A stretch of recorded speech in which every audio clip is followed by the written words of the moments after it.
Kabanata 5831. Nakita ang napakagandang tanawin, tahimik na nagbuntong hininga si Harvey. Bukod sa kanya at sa pamilyang Surrey, hindi masyadong maraming tao ang gustong makita ang mga kwintas na ipinadala sa templo ng Aner. Kung mangyayari iyon, ang sekta ay magiging target ng lahat. Para sa iba, halos imposible ang pagkuha ng mga kwintas. Pagkatapos ng lahat, ang lakas ng Great Wall ay talagang nakakatakot. Ang isang dalubhasang martial artist na nag-iisa sa kanyang pagsasanay tuwing gusto niya ay natural na hindi madaling e-target. Bukod dito, ang kapangyarihan ng templo ng Aner ay halos kapantay ng dalawang iba pang malalaking templo. Normal lang na hilingin sa kanila ng templo ng Aner na tulungan silang ihatid ang mga eyed beads. Maraming sekta ang makakasangkot sa labanan, kahit na ang isang kilalang tao tulad ni Stefan ay magkakaroon ng sakit ng ulo tungkol dito. Hindi papansinin ng mga tagalabas, at ang alam lang nila ay napakahirap ihatid ang mga kwintas. Lubos na naunawaan ni Harvey. Bukod sa kanya at sa pamilyang Surrey, walang ibang nagnanais na ligtas na makarating ang mga kwintas. Siyempre, marami ang magko-kunwari na sumusuporta sa layunin. Sinundan ni Harvey si Lennon papunta sa pasukan, at humanga sa pagkukunwari ng mga puwersa. Ang landas ng templo ng Aner patungo sa mga bundok ay naroon na mula pa noong sinaunang panahon. Kahit na ang isang kabayo ay hindi makakadaan, lalo na ang isang sasakyan. Ang sinumang gustong umakyat sa bundok ay kailangang gawin ito gamit ang kanilang sariling lakas. Ang mga taong namamahala sa seguridad ng pasukan ay natural na mula sa pamilyang Surrey, at mabilis silang yumuko nang makita nila si Lennon bago pinahintulutan ang grupo na makapasok. Habang maingat na tinitingnan ang paligid ng landas ng bundok, tahimik na nagsalita si Mandy. Ang seguridad dito ay medyo mahigpit. Sa puntong ito, walang paraan para pigilan ng sinuman ang paghahatid ng mga kwintas. Ang mga panlabas lahat ay magtutuon sa templo ng Aner sa lalong madaling panahon. Dahil sa seremonya, ang sekta ay nakakuha ng maraming atensyon. Batay dito, lahat ng uri ng puwersa ay magtitipon dito kapag nagsimula ang seremonya, ngumiti si Harvey. Maraming salungatan sa malaking palabas na ito. Ang mga bagay ay hindi kasing simple ng tila. Ang mga eksperto na namamahala sa seguridad ay hindi rin mapagkakatiwalaan. Hanggat mayroon silang mga motibo, hindi mahirap para sa kanila na ambusin tayo kapag nasa kalagitnaan na tayo ng pag-akyat sa bundok. Tiningnan siya ni Mandy, na naguguluhan. Alam kong mayroon silang mga motibo, pero hindi nila gagawin ang ganitong bagay ngayon, di ba? Nagbuntong hininga si Harvey. Totoo lang, sana gawin nila ang lahat ng aking hinala, pero masyadong simple ang senaryo sa una. Hindi sila tanga. Hindi ko alam kung ano ang gagawin nila. Naramdaman ni Harvey na nanginginig ang kanyang kamay habang dumagsa ang mga text sa kanyang telepono. Casual na tiningnan ni Harvey ang kanyang telepono, at pumikit ng bahagya, at ang mga text ay mula kay Dutch. Sa sandaling nagsimula siyang gawin ang kanyang trabaho ayon sa estilo ng sword camp, nagawa niyang makuha ang lahat ng uri ng impormasyon kay Harvey sa pinakamaikling panahon. Pinag-isipan ni Harvey ang sitwasyon sandali bago nagpadala ng tugon, at nagpatuloy sa pagsunod kay Mandy patungo sa tuktok ng bundok. Sa oras na iyon, ako at isang grupo ng mga tao na nakasuot ng mga damit na pang-espiya ay mabilis na umaakyat sa ibang landas. Lahat sila ay may hawak na doble na mga crossbow na puno ng mga lason na arrow. Nandoon sila para sa mga eyed beads. Ang tanging magagamit nila ay mga talam at maikling baril. Kahit na ganoon, hindi mahirap para sa kanila na tuluyang sirain ang mga Surreys habang wala sa kanilang bantay. Ang nangunguna sa grupo ay walang iba kundi ang namamahala sa Mandrake Residence, si Arian Augustus.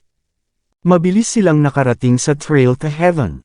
Ang landas ay para lamang sa isang tao. Sa sandaling makarating si Harvey at ang iba pa rito, agad silang babarilan. Nakita ito, nakangisi ng masama si Arian at Nanako. Si Nanako ay nagplano pang ang kumilos mismo, at gusto niyang punuin ng butas si Harvey. Gayunpaman, narinig nila ang mabilis na mga yapak. Lumingon si Arian at Nanako sa oras na iyon.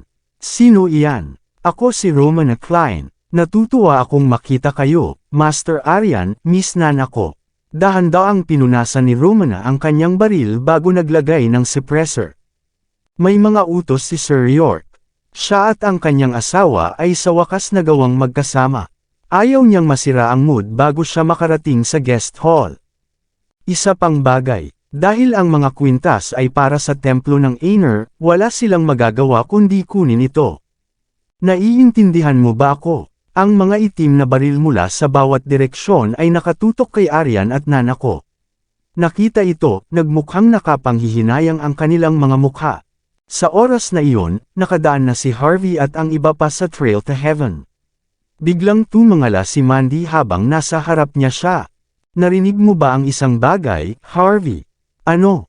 Hindi. Ngumiti si Harvey. Nasa malalim tayo sa mga bundok, normal lang na marinig ang mga ibon at insekto. Pinag-isipan ni Mandy ang sitwasyon sandali, at naglakad ng mas mabilis. Ang mga survey sa harap nila ay nagsimulang magmadali, pagkatapos ng lahat. Makalipas ang kalahating oras, nakarating ang grupo sa malaking guest hall na walang anumang sagabal. Ang mga kilalang tao mula sa hindi bababa sa 3 bilog ay nagtipon na rito. Pagkatapos ng lahat, ang pagpapadala ng mga beads dito ay isang mahalagang bagay, at natural lang na ang mga tao ay tumingin. Nang dumating ang mga kilalang tao, mabilis na inilipat ng mga gwardya ang kanilang atensyon patungo sa kanilang mga kalyadong masters. Agad na nabuo ang mga bitik. Kinikit ni Harvey ang kanyang mga mata habang mausisa niyang tinitingnan ang paligid ng guest hall, hindi nagsasalita. Si Stephen at isang grupo ng mga disipulo ay nagdarasal ng kanilang mga turo, na nagpapatingkad sa buong lugar na parang nasa langit. Kumurap ang mga mata ni Stephen, ngunit bumalik sa normal, at parang naramdaman niya ang pagdating ni Harvey at ng iba pa. Kagiliw-giliw, ngumiti si Harvey patungo kay Stephen. Naging mausisa si Mandy. Ano ang ibig mong sabihin? Ngumiti ulit si Harvey.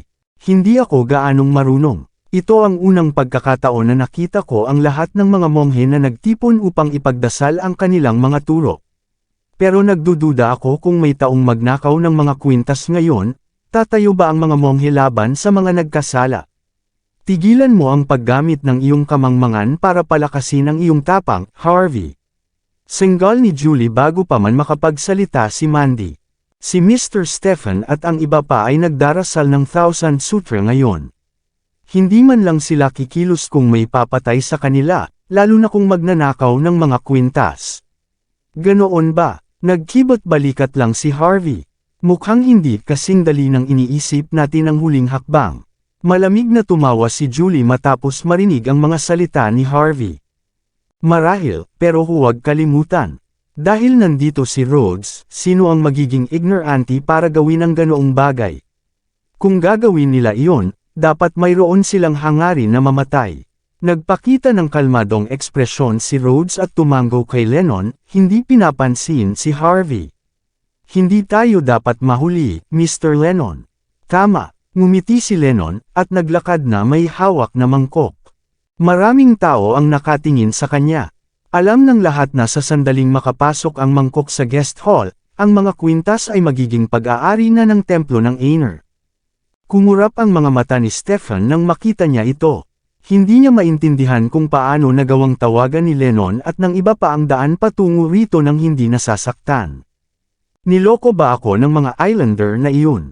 Habang akmang magte-text si Stephen sa kanyang telepono. Swoosh! Ang balak na pumatay ay kumalat sa buong lugar. Ang sahig, na gawa sa bluestone, ay agad na nabasag. Isang figure ang tumalon mula sa lupa. Ito ay ang genetically enhanced warrior na si Tekay muli. Walang nakakaalam kung kailan siya nagawang maghukay at magtago sa ilalim ng lupa. Sumugod siya patungo sa mangkok ni Lennon, na nakalahad ang kanyang mga kamay.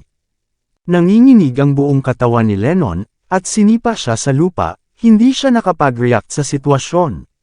Sa oras na iyon, ang mangkok ay napunta sa mga kamay ni Tekay. Lolo, sigaw ni Arya nang hindi sinasadya.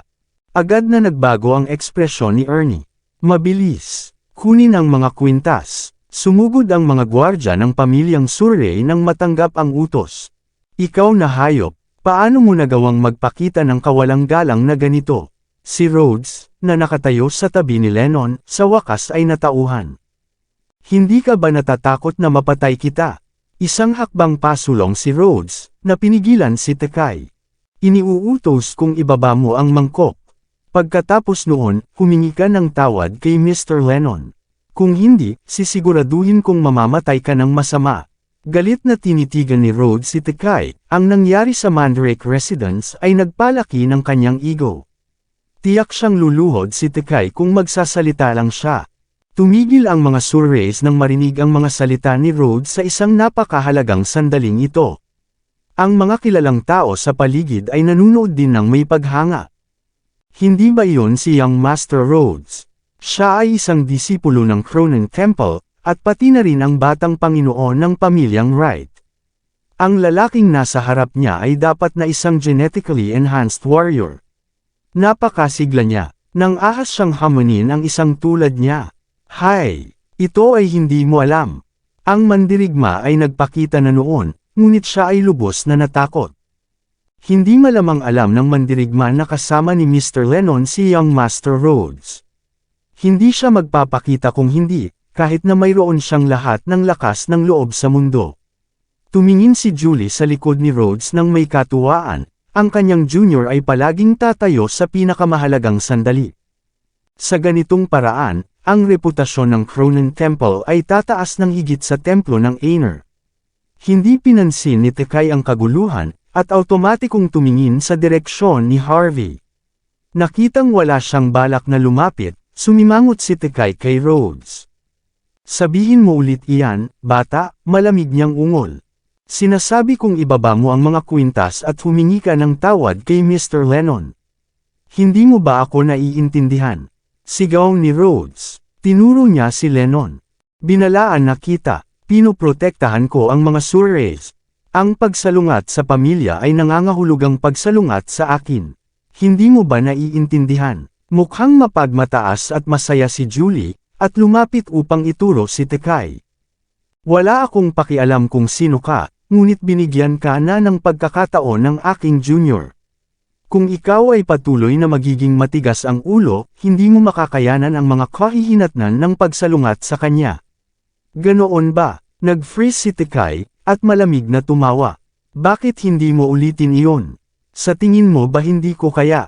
Napakasigla ni Julie. Kung hindi dahil sa aking junior, ikaw ay patay na ngayon. Gaano ka ba ka-ignorante? Sampal. Bago pa man matapos magsalita si Julie, sinampal na siya ni Tekay sa kanyang mukha gamit ang likod ng kanyang kamay. Ha! Sumigaw ang karamihan sa takot. Si Julie ay nakatatanda ni Rhodes at ang maiden ng Cronin Temple. Mas mahalaga, mayroon silang relasyon. Sa kabila ng kaalaman sa lahat ng iyon, sinampal pa rin siya ni Tekay. Dapat mayroon siyang hangarin na mamatay. Tinakpan ni Julie ang kanyang mukha, nanginginig ang buong katawan niya sa galit. Paano mo nagawang hawakan ako, ikaw na hayop? Agad na dumilim ang mukha ni Rhodes. Ikaw na hayop, gusto mo bang mamatay? Kabanata 5835. Ako, gusto kong mamatay. Malamig na tumawa si Tekay. Kung patuloy kang magdadaldal, sasampalan din kita. Hindi ka naniniwala. Itinaas ni Rhodes ang kanyang baba. Subukan mo, saktan mo ako. Kung gagawin mo iyon, sisiguraduhin kong malalaman mo. Sampal, sampal. Bago pa man matapos magsalita si Rhodes, lumapit na si Tekay at sinampal siya. Agad na namaga ang kanyang mukha. Natamba si Rhodes, at umubo ng dugo. Paano mo nagawang hawakan ako, ikaw na hayop? Galit niyang sigaw. Si Rhodes ay isang batang Panginoon ng pamilyang Wright. Hindi lamang siya isang kilalang arkeologo sa buong mundo, ngunit siya rin ay isang dalubhasang martial artist. Dahil sa kanyang reputasyon lamang, hindi pa siya kailanman nakarans ng disrespeto kahit isang beses. Walang umaasang sasampalan siya sa mukha ng walang takot. Para sa isang tulad ni Rhodes, ito ay isang malaking kahihiyan. Hindi lamang siya, ang kanyang pamilya at ang nangungunang 10 pamilya ay mapapahiya dahil dito. Gayunpaman, mayroon pa rin siyang pagpipigil at naunawaan ang isang bagay. Ang kanyang kaaway ay dapat na nakakuha ng sapat na lakas ng loob upang gawin ang ganitong bagay sa kanya. Pinilit niyang pigilan ang kanyang galit bago sa wakas ay nagsalita. Sasabihin ko sa taong nasa likod mo kung maglakas loob ka. Sasabihin ko sa iyo ang isang bagay. Hindi ko ito ginagawa dahil natatakot ako. Aalisin ko ang iyong suporta sa oras na iyon. Magbabayad ka ng mahal sa ginawa mo sa akin. Tinakpan ni Julie ang kanyang mukha habang tumayo siya. Ang aking junior ay kabilang sa pamilyang Wright, ang pinuno ng nangungunang 10 pamilya. Ang Cronan Temple, na isa sa 3 dakilang templo, ay sumusuporta rin. Mamamatay ka ng masama dahil sa pagsalungat sa bawat isa sa mga puwersang iyon, at lalo na sa pareho. Tapos ka na kung hindi ka magbibigay ng patas na paliwanag para dito. Kahit ang Diyos ay hindi ka maililigtas ngayon. Sigaw niya. Sino ang nagbigay sa iyo ng karapatang magsalita? Lumapit si Tekay at sinampal ulit si Julie, na pinilit siyang matamba. Sinampal na kita sa mukha ng maraming beses. Talaga bang sa tingin mo natatakot ako sa isang tulad mo? Ikaw, ang payat na lalaki, at ang mga tao sa likod mo, ay wala sa akin. Ang aking pagkakakilanlan ay masyadong makapangyarihan para sa inyong mga tanga na isipin. Iyon ang dahilan kung bakit ginagawa ko ito sa inyong lahat. Hindi makapaniwala si Julie. Kung gayon, bakit ka tumakas sa takot sa Mandrake Residence? Hindi ka ba natakot sa aking junior? Nabali mo pa nga ang iyong sariling braso bilang kabayaran. Ang mga magagandang babae doon ay sabay-sabay na tumango, na nakita rin nila ng malinaw. Bakit nagpasya si Tekay na kumilos ng iba noon? Tumawa si Tekay, at tumingin kay Harvey. Mayroon akong isang tao na kitatakutan ko sa Mandrake Residence. Natatakot ako na magdurusa ako kung kikilos ulit ako. At ayaw kong sirain ng matandang hayop na iyon ang mga kwintas. Wala itong kinalaman sa iyo, young Master Rhodes. Kung hindi dahil sa taong nagtagumpay sa akin noon, ikaw ay patay na ngayon. Muli niyang sinampal si Julie sa mukha ng may paghamak. Ano? Nagulat ang lahat nang marinig ang paliwanag ni Tekay Kawashima. Walang nag-isip na ang takot ni Tekay ay walang kinalaman kay Rhodes Wright. Pero sino nga ba ang nakakapagtakot kay Tekay? Mukhang masama si Rhodes. Hindi ako naniniwala. Sino pa ang maaaring magtakot sa iyo bukod sa akin? Lennon, Ernie, mayroon ba silang karapatan na gawin iyon? Siyempre wala. Tumawa si Tekay bago tinuro si Harvey York. Si Sir York lamang ang may karapatan. Ha? Ano? Nang inig ang lahat ng marinig ang mga komento ni Tekay. Agad na tumigil ang kanilang mga utak. Bukod sa mga tao ng templo ng Aner, ang pamilyang Surrey at si Mandy Zimmer lamang ang nakakaalam. Hindi makita ng mga nangungunang kilalang tao sa paligid ang mukha ni Harvey dahil masyadong malayo sila. Nakikita lang nila ang isang malabong figure. May isang tao sa karamihan ang nagawang takutin si Tekay. At base sa sinabi niya, natalo pa siya ng taong iyon. Ipinaliwanag nito ang maraming bagay. Nagulat si Julie Augustus at ang mga magagandang babaeng nanunood ng palabas. Naniniwala silang si Harvey ay isang alila lamang. Pero hindi nila inaasahan na igagalang ni Tekay ang isang tulad niya ng ganoon. Hindi ito kapani-paniwala. Paano? Paano nangyari iyon? Bulong ni Julie sa kanyang sarili habang nawala ang kulay ng kanyang mukha. Siya ay isang bodyguard lamang sa pinakamaganda. Isang simpleng gwapo na alila. Paano niya nagawang takutin ang isang tulad mo?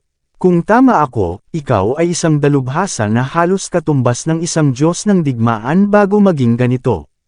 Ngayon na ikaw ay isang genetically enhanced warrior, tiyak na mayroon kang ganoong lakas. At sinasabi mong natatakot ka sa isang lalaking tulad niya. Nagsisinungaling ka. Nagsisinungaling ka sa akin. Sa tingin mo ba sulit akong pagsinungalingan? Tumawa si Tekay. Pinaliwanag ko na ang lahat dahil ayaw kong may magmayabang gamit ang aking pangalan. Sa kabaligtaran, gusto kong makita kayong mga tao na magkagulo. Ano pa ang mas nakakaaliw kaysa doon? Pagkatapos, sumimangot si Tekay kay Harvey na may ngiti sa kanyang mukha. May isa pang dahilan. Gustong magpanggap na mahina si Sir York dito. Pinipigilan ko siya sa paggawa ng ganoon. Ano ang magagawa niya ngayon? Ha. Humagalpak si Tekay sa pagtawa. Lubos siyang nagagalak. Nakita lamang ni Rhodes ang kadiliman sa harap ng kanyang mga mata nang magsimulang umiling ang kanyang katawan. Agad na lumabas ang dugo mula sa kanyang bibig. Nakakahiya ito. Matapos makita ang mapagmataas na hitsura sa mukha ni Tekay, nagbuntong hininga si Harvey bago lumapit. Tingnan mo, masaya ka at mapagmataas. Tapos ka na siguro sa pagpapanggap. Ikaw ay si Tekay Kawashima, tama ba? Masama ang tawa ni Tekay. Tama ka. Ako nga iyon. Pero hindi na ako ang taong kilala mo noon. Ngumiti si Harvey York. Malaki ang pinagsasabi mo, pero ikaw ay isang dumi lamang na resulta ng genetic surgery. Kung susuko ka at ibibigay mo ang mga kwintas, palalampasan kita. Kung hindi, wala ka ng pagkakataong magsisi. Magsisisi. Masama ang tawa ni Tekay Kawashima. Ang salitang iyon ay wala sa aking diksyonaryo. Hindi ko alam kung paano ka nakarating dito nang hindi nasasaktan. Pero garantisado kung wala sa inyo ang makakalabas dito ng buhay. Nang dumating ako rito, saliado na ang inyong kapalaran. Siyempre, hindi lamang dumating si Tekay para agawin ang mga kwintas, kundi narito rin siya upang patayin si Harvey. Pagkatapos ng lahat, pinili niyang maging genetically enhanced matapos siyang maparalisa noon sa Mandrake residence. Maikli lang ang panahon, pero ang sakit na kanyang naranasan ay hindi mailarawan ng isang ordinaryong tao. Marahil ay namatay na sana siya kung hindi dahil sa kanyang pagnanais na maghiganti. Dahil sa wakas ay nakahanap siya ng pagkakataon, natural na gusto niyang masira si Harvey.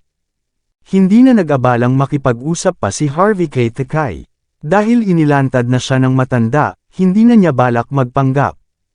Ngumiti si Harvey kay Mandy Zimmer, hudyat na huwag mag-alala bago lumapit. Masama ang aking pakiramdam, Tekay. Ibigay mo ang mga kwintas. Swoosh! Hindi na nag-abalang magsalita pa si Tekay. Masama siyang tumawa bago agad na lumitaw sa harap ni Harvey. Bago pa siya makalapit, mabilis niyang inihagis ang kanyang malamig na talam patungo sa lalamunan ni Harvey. Sumigaw si Mandy sa takot.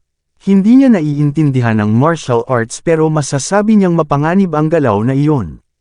Sa puntong ito, natauhan si Julie Augustus. Kahit ang aking junior ay hindi makakatalo sa isang tulad ni Tekay. Sigaw niya, kinagat ang kanyang ngipin. Lalo na si Harvey. Sa tingin ba niya nakahanga-hanga siya dahil pinuri siya ni Tekay? Anong nakakatawa? Natauhan ang mga magagandang babae bago sila galit na tumango. Magkakasama ang kanilang mga puso. Ayaw nilang makita na magningning si Harvey kahit na ano, bukod sa pagpapakita ng mga talento ni Harvey kung mananalo siya, ang mga babae ay ituturing ding makitid ang isip. Hindi nila hahayaang masira ang kanilang pagmamalaki. Hawak ni Rhodes Wright ang kanyang dibdib ng matambas siya mula sa lupa. Kinuyam niya ang kanyang kamao na may mapaghiganti na tingin. Hindi niya inaasahan na disrespeto siya ni Tekay habang nasa spotlight siya. Nais lamang niyang mas malala ang kalagayan ni Harvey kaysa sa kanya, marahil ay mamatay pa sa kamay ni Tekay. Swoosh! Sa ilalim ng nakakatakot na tingin ng karamihan, umatras lamang si Harvey sa isang nakakatakot na galaw. Parang simpleng hakbang lang, pero naiwasan niya ang pag-atake ni Tekay. Sumimangot si Tekay. Hindi niya inaasahan na maiiwasan pa rin ni Harvey ang kanyang pag-atake kahit na naging Diyos ng digmaan na siya. Mas malakas siya kaysa dati. Nangangahulugan ba nitong Diyos ng digmaan din si Harvey? Walang pag-aalinlangan, tila malungkot si Tekay Kawashima bago siya nagsimulang umatake ng mas agresibo. Ang kanyang mga kalamnan ay tila medyo namamaga. Rinig ang tunog ng hangin na pumuputok sa bawat pag-indayog ng kanyang talam. Kung sakaling tumama ang alinman sa kanyang mga pag-atake, si Harvey York ay tiyak na mamamatay. Tiningnan ni Julie Augustus at ng iba pa ang mga agresibong galaw ni Tekay. Alam nilang kaaway siya, ngunit ganap pa rin silang namamangha sa punto kung saan halos mapapalakpak sila. Mukhang masama si Rhodes Wright habang nakayuko ang kanyang ulo. Hindi siya nagsalita tungkol sa sitwasyon. Siya ay isang mapagmataas na tao, ngunit kahit siya ay alam na hindi niya maiiwasan ang mga pag-atake ni Tekay. Harvey, parang mas nag-aalala si Mandy Zimmer kaysa dati.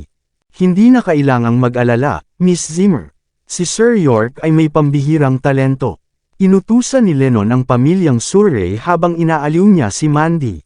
Sa kanyang isipan, hindi kayang labanan ng isang simpleng islander ang isang lalaking madaling nag-aayos ng anumang energy circulation technique. Hindi mahalaga kung sumailalim si Tekay sa genetic surgery ng Amerika. Swoosh, swoosh, swoosh. Patuloy na umatake si Tekay, ngunit lahat ay naiwasan sa tamang oras. Dumilim ang kanyang ekspresyon bago niya nagsimulang ihampas ang kanyang espada ng mas mabilis. Bam, bam, bam. Patuloy na naririnig ang pagputok sa hangin. Ang genetic surgery na pinagsama sa kanyang martial arts ay nagpalit sa kanya sa isang human pile driver. Kung sakaling tumama siya, ang mga kahihinatnan ay magiging napakasama. Ang kanyang mga galaw ay hindi lamang agresibo kundi kaakit-akit din. Ang bawat isa sa kanyang mga pag-atake ay patuloy na nakaka-impress sa karamihan. Pero si Harvey ay walang kahirap-hirap na naiwasan ang bawat isa. Ginagamit na ni Tekay ang kanyang buong lakas, ngunit mukhang naglalakad-lakad lang si Harvey.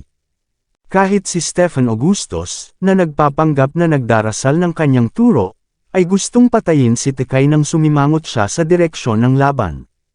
Maaari na sana siyang umalis matapos kunin ang mga kwintas. Hindi lamang niya agad na napatay si Harvey, kundi natigil din siya sa isang laban na hindi niya matakasan. Ano ang punto ng lahat ng iyon? Nakakahiya na kailangang magpanggap si Stephen. Wala siyang magawa kundi pigilin ang kanyang galit. Bam, bam, bam. Hindi tumama ang mga pag-atake ni Tekay pagkatapos ng mahabang sandali, kaya nagpalit siya ng estilo at ginamit ang kanyang mga kamao sa halip, umaasang mapabagsak si Harvey gamit ang mga maikli at mabilis na suntok. Pero kahit na ganoon, nanatiling walang sugat si Harvey. Sumigaw si Tekay sa galit bago ihampas ang kanyang kamay. Bang, bang, bang. Isang baril ang lumitaw mula sa kanyang manggas, at hinila niya ang gatilyo. Isang handgun lamang iyon, pero ang mga bala na pinaputok nito ay lumalabas sa mga grupo. Ilang simpleng putok lang ang sapat para ganap na matakpan ang pag-urong ni Harvey. Wala siyang hiya. Sumigaw ang karamihan sa galit. Talagang nakakahiya ang paggamit ng mga baril sa isang laban hanggang kamatayan. Wala siyang hiya. Ano ang alam mo? Hindi napigil ang magsalita si Rhodes para ipakita ang kanyang presensya. Ang martial arts ay ginagamit para pumatay. Hanggat epektibo ito, hindi mahalaga kung ano ang ginamit. Ang malakas ang laging magkakaroon ng dahilan. Ang katarungan ay darating lamang sa mga nagwagi. Maraming salamat sa lahat ng sumusubaybay.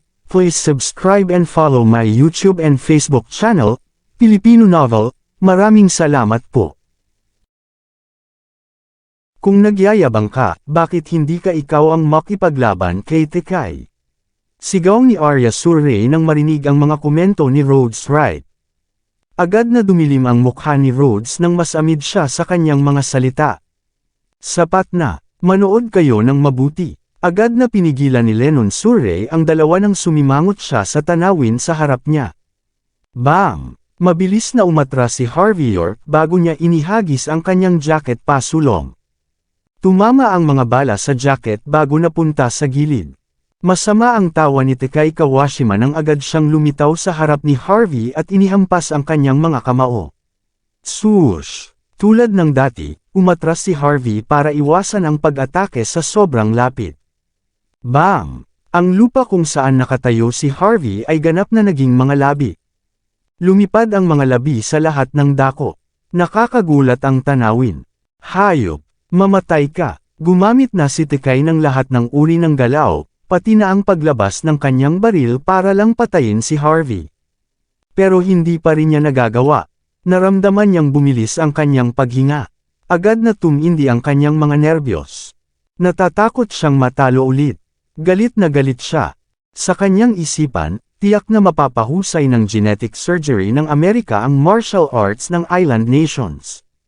Walang paraan na hindi siya mananalo laban kay Harvey. Umatras siya ng ilang hakbang bago naglabas ng isang chip at itinulak ito sa likod ng kanyang ulo. Nagulat ang karamihan sa tanawin. Sa puntong ito, masasabi ng hindi na tao si Tekai. Nagkatinginan si Julie Augustus at si Rhodes. Napagtanto nilang kasing lakas din ni Tekai si Harvey. Mas mahina si Tekai. Kung matatalo ulit siya ni Harvey, ang kanilang pagkamuhi at pagmamataas ay magiging pundasyon ng kanyang tagumpay. Hindi kayang tiisin ni Rhodes na madurog siya ni Harvey. Ganoon din si Julie. Mas kahanga-hanga si Harvey, mas mali ang paghuhusga ni Julie. Natural na gusto nilang mabigo si Harvey. Gusto nilang makita siyang ganap na maparalisa sa halip na ganap na walang sugat. Alam kong sinusubukan mong subukan ang iyong mga pagpapahusay, pero masyadong matagal na ito, Master Tekai. Sigaw ni Rhodes. Walang nakakaalam kung ano ang nasa kanyang isipan. Tapusin mo ang laban sa huling galaw na ito. Magkakaroon ako ng patas na laban sa iyo pagkatapos nito. Ipapakita ko sa iyo kung ano ang tunay na martial arts. Sa kabila ng pagkakasala ni Rhodes, nagpanggap siya ang kumakatawan sa martial arts ng country age. Nagkatinginan ang mga tao na hindi alam ang sitwasyon. Si Rhodes ba ang tunay na dalubhasa dito? Hindi ba natatakot si Tekai kay Harvey? Mababago ba ni Rhodes ang sitwasyon? At least, hindi mukhang peke ang kanyang kumpiyansa. Buhay ba si Harvey dahil sinusubukan pa rin ni Tekai ang kanyang mga pagpapahusay? Kabanata 5840. Walang pag-aalinlangan, nagpakita ng respeto ang mga tao kay Tekai Kawashima bago sila nagsimulang tumingin ng may pagkamuhi kay Harvey York. Halatang walang talento siya. Ang ginagawa lang niya ay umiiwas sa bawat pag-atake habang nagpapanggap na siya ang mas nakakaalam. Paano nagagawa ng isang tao na maging ganito kawalang hiya? Hindi ba ang reputasyon ang pinakamahalaga para sa mga martial artist? Dapat siya ay mahiya dahil ginamit siya tulad ng isang kagamitan. Dapat na nakasubsob na siya sa sahig ngayon. Ipakita mo ang kaya mo, Master Tekai. Gusto kong makita ang lakas mo matapos ang iyong genetic surgery. O natatakot ka bang hindi ka mananalo kung ipapakita mo ang iyong lakas? Kung ganoon, hindi na ako makikialam. Nagmayabang si Rhodes Wright na parang kaya niya. Humarap siya na may mapagmataas na tingin. Gawin mo na, patayin mo si Harvey, at maglalaban tayo pagkatapos nito. Sa mata ni Rhodes, wala nang ibang mahalaga hanggat hindi pa natatanggal si Harvey. Tungkol naman sa kung paano lalaban kay Tekai, aalamin na lang niya mamaya. Hindi siya naniniwalang gagawa si Tekai ng anumang bagay sa kanya matapos banggitin ang pamilyang Wright. Ray Jackie, parang masama ang loob ni Tekai matapos siyang pagtawanan ng isang clown. Iwinagayway niya ang kanyang kamay bago lumitaw ang isang mahabang espada mula sa kanyang manggas. Mabilis niyang hinawakan ang espada habang ginagamit niya ang isa sa kanyang mga killer move. Swoosh, swoosh, swoosh. Mas mabilis ang kanyang pag-atake kaysa dati. Isang dosenang after images ng kanyang figure ang lumilitaw. Inaatake si Harvey sa lahat ng panig. Amoy ng nasunog na hangin ang umalinggaso sa hangin. Isang malaking alon ng aura ang nag-radiate, nasasaktan ang balat ng lahat. Kahit si Rhodes ay kusang umatras habang nanginginig ang kanyang mga mata. Alam niyang hindi niya kayang labanan si Tekai. Isang simpleng pag-indayog ng espada ni Tekai ay tiyak na papatay sa kanya. Tuwang-tuwa si Rhodes. Alam niyang mamamatay si Harvey ng masama. Pero nagpakita lamang ng kalmado si Harvey nang harapin ang mga pag-atake na kasing bilis ng kidlat.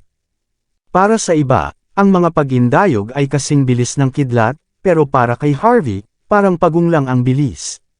Simple lang siyang tumabi, iniiwasan ang killer move sa pinakamahirap na sandali. Nakita ang isang nasunog na krus sa lupa kung saan nakatayo si Harvey.